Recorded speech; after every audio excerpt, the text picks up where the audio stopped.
दोस्तों चलिए एक आज चमत्कार दिखाते हैं कि जिस गाय माता को हम पोस के रखे हुए हैं उसका चमत्कार देखिए कि अपने आप दूध कैसे बह रहा है। चलिए पीछे का कैमरा करके दिखाते हैं। ये देखिए कैसे दूध बहेगा अपने, देखिए ये देखिए बह रहा है। ये देखिए देखिए आप लोग को लग रहा होगा कि झूठ बोल रहे हैं। देखिए कैसे दूध बह रहा है, जैसे कि ये देखिए ये एकदम चमत्कार लग रहा है।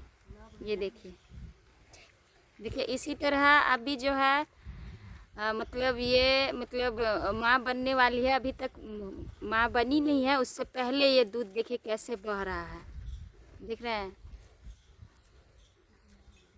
तो देख लिए आप लोग। तो और देखिए इधर ये है गाय माता जो खा रही है, देख रहे हैं।